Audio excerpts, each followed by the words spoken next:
Telangana CM KCR కాసేపట్లో ఢిల్లీ వెళ్లనున్నారు. వారం రోజుల పాటు హస్తినలోనే ఉండనున్నారు. ఆయన ఎన్డీఏ రాష్ట్రపతి అభ్యర్థి రామ్నాథ్ కోవింద్ నామినేషన్ దాఖలు కార్యక్రమంలో పాల్గొంటారు.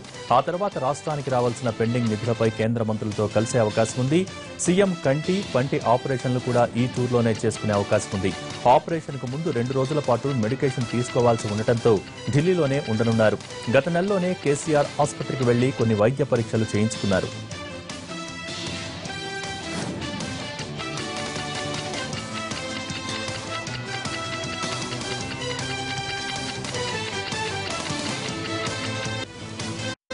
కర్నూలు జిల్లా ఓర్వకల్లులో గ్రీన్ఫీల్డ్ ఎయిర్పోర్టుకు శంకుస్థాపన చేశారు సీఎం చంద్రబాబు. ఓర్వకల్లు మండలంలోని కన్నమడకల, పూడిచెర్ల, ఓర్వకల్లు గ్రామాల పరిధిలోని 1000 ఎకరాల భూమిని విమానాశ్రయం కోసం ప్రభుత్వం కేటాయించింది. దీనికి సంబంధించిన పర్యావరణ అనుమతులు కూడా లభించాయి. దీంతో ప్రాథమికంగా పనులు చేపట్టేందుకు 100 కోట్ల రూపాయలను కేటాయించారు. యుద్ధ ప్రాతిపదికన ఎయిర్పోర్ట్ పనులను పూర్తి చేసి విమానాల రాకపోకలు చేపట్టేందుకు అవకాశం ఇవ్వాలని అధికారుల్ని ఆదేశించారు సీఎం చంద్రబాబు.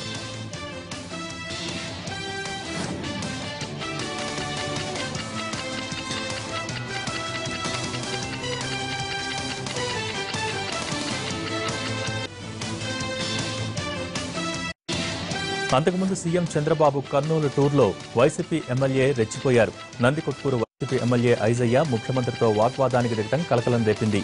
జూపాడు బంగ్లా మండలం తంగడంచలో జైన్ ఫుడ్ ప్రాసెసింగ్ యూనిట్ కు శంకుస్థాపన చేసిన సీఎం ఆ తర్వాత బహిరంగ సభలో పాల్గొన్నారు. స్థానిక ఎమ్మెల్యేగా ఐజయ్యకు అవకాశం ఇచ్చారు అధికారులు. ఇక్కడేం జరుగుతోందో ఎవరికీ అర్థం కావటం లేదని, ఏం జరుగుతోందో ఎవరూ చెప్పటం లేదని ఐజయ్య అనటంతో అధికారులు మైక్ కట్ చేశారు.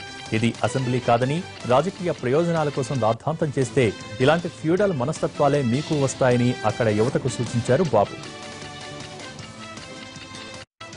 బంగారు తెలంగాణ అంటే 4 కోట్ల ప్రజలకు మేలు జరిగింది కాదని, కేవలం ఒక్క కుటుంబంలో 4గురికి మాత్రమే మేలు జరిగిందని అన్నారు టీపీసీసీ చీఫ్ ఉత్తమ్ కుమార్ రెడ్డి.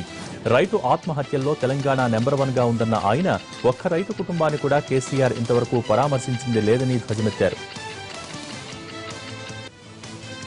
మందికి మేలు జరగలేదు, 4గురికి మాత్రం మేలు జరిగిందన్నమాట. ఇది వాస్తవమా కాదా? మిత్రులారా, నేను 1-2 విషయాలు, ఎందుకంటే మనం దళితులమైనా గిరిజనులమైనా ఇది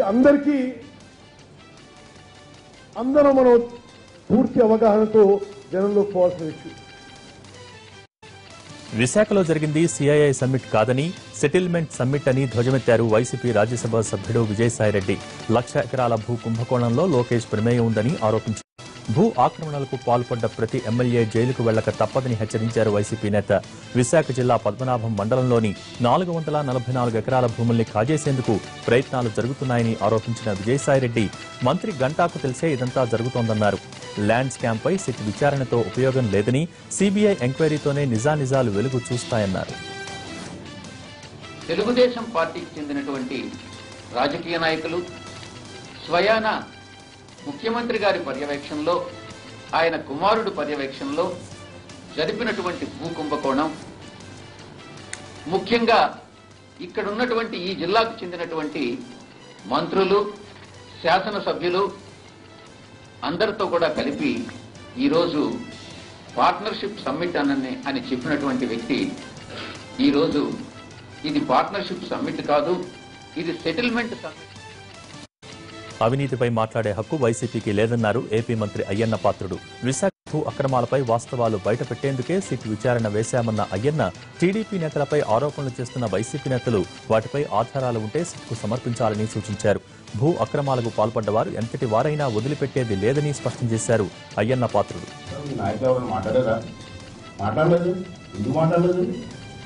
3 నెలల నుంచి పేపర్లు వస్తున్నాయి. నిజంగా తెలుగుదేశం పార్టీ నాయకులే దౌర్జన్యం చేసుంటే, ఆక్రమించుంటే పేర్లతో సహా, సర్వే నెంబర్తో సహా ఇవ్వండి, ఎంక్వైరీ చేస్తాం. మరి ఏం ఇవ్వకుండా ఏదో పునరుజ్జాలను కార్యక్రమం పెట్టుకొని ప్రతిసారి లక్షలాది కోట్లు బిల్ తీసుకున్నారు. మీరు దోపిడీ చేశారు. అందరినీ దొంగలెట్టాలనుకుంటుంది. ఇవాళ మాట్లాడతారంటే అతను విశాఖపట్నం స్టీల్ సిటీ కాదట, దొంగల సిటీ కదా.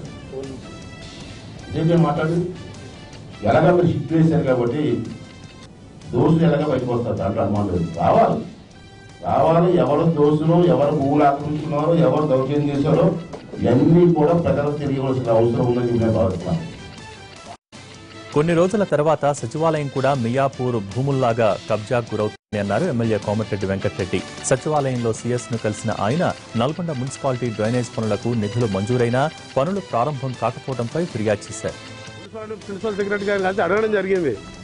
అసలు గవర్నమెంట్ ఉన్నదా లేదా, మీరు ఏం పని చేస్తున్నారని చెప్పి మనం గట్టిగా అడగడం జరిగింది చీఫ్ సెక్రటరీ గారి దగ్గర. గతంలో మినిస్టర్ గారు ఎప్పుడు అడిగినా కానీ ఎంబడే ఆదేశాలు ఇచ్చాను పని చేయాలని. శాంక్షన్ అయ్యి ఉండి పనులు కూడా చేయాలని నిజంగా ఏ మున్సిపాలిటీ చూసినా పరిస్థితి అదే. అక్కడ హైదరాబాద్కే మున్సిపల్ మినిస్టర్ గారు అన్నాడు. ఇప్పటికే నల్గొండ జిల్లా కేంద్రానికి మున్సిపల్ మినిస్టర్ గారు రాకపోవడం, ముఖ్యమంత్రి గారు అయితే అసలే నల్గొండకు రాలేదు 3 సంవత్సరాలుగా ఎప్పుడు కూడా. ఆఖరికి మా బతుకు ఎట్లయిపోయిందంటే తెలంగాణ కోసం కొట్లాడి తెలంగాణ తెచ్చిన పార్టీ ఎమ్మెల్యేగా ఇలా సెక్రటరియట్కి వచ్చి వాళ్ళని కలుద్దామంటే ఎవరు కరవలేని పరిస్థితి. ప్రగతి భవన్ పోదామంటే ఆయన ప్రగతి భవన్ కట్టినప్పటికెళ్ళి అడుగుతున్నాం అపాయింట్మెంట్ లేవు సార్ అని చెప్పి వాళ్ళు ఖచ్చితంగా మొహమాటం లేకుండా చెప్తున్నారు. నేను ప్రతి వారం రోజులకు ఒకసారి ఫోన్ చేస్తున్నాను ముఖ్యమంత్రి గారు అపాయింట్మెంట్ కావాలని. ఆఖరికి ఇవ్వాలన్నా హైదరాబాద్లోని రాజ్భవన్లో గవర్నర్ నరసింహన్తో మాజీ ఏపీసీఎస్ ఐవైఆర్ కృష్ణారావు భేటీ కావడం ఆసక్తి రేపుతోంది. సుమారు అరగంట పాటు గవర్నర్తో సమావేశమైన ఆయన ప్రధానంగా బ్రాహ్మణ కార్పొరేషన్ చైర్మన్ పదవి నుంచి తొలగించడంపైనే చర్చించినట్టు తెలుస్తోంది. త్వరలోనే రాజధానికి సంబంధించిన కీలక అంశాలపై ప్రకటిస్తానని ఐవైఆర్ ప్రకటించడంతో తీవ్ర ఉత్కంఠ నెలకొంది. గవర్నర్తో భేటీ తర్వాత బయటకు వచ్చిన ఐవైఆర్ కృష్ణారావు మీడియాతో మాట్లాడకుండా నేరుగా వెళ్లిపోయారు.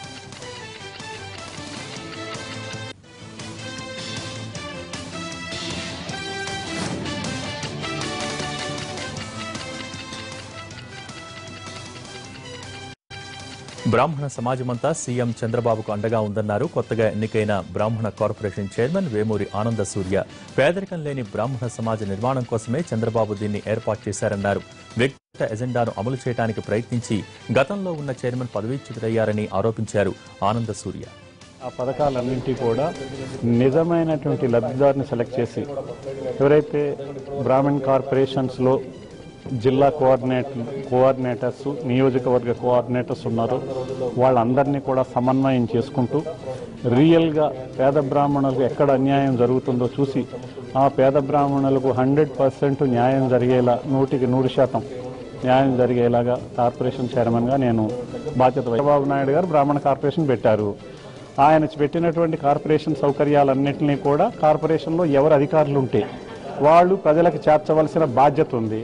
ఇప్పుడు ఆయన అనేక పర్సనల్ ఎజెండా తోటి ఆయన వెళ్ళిపోయాడు బయటికి వెళ్ళిపోయిన తర్వాత మాలాంటి కార్యకర్తలు ప్రజల సంక్షేమం కోసం, పార్టీ సంక్షేమం కోసం మేము ఈ ప్రభుత్వం ద్వారా అన్ని కార్యక్రమాలు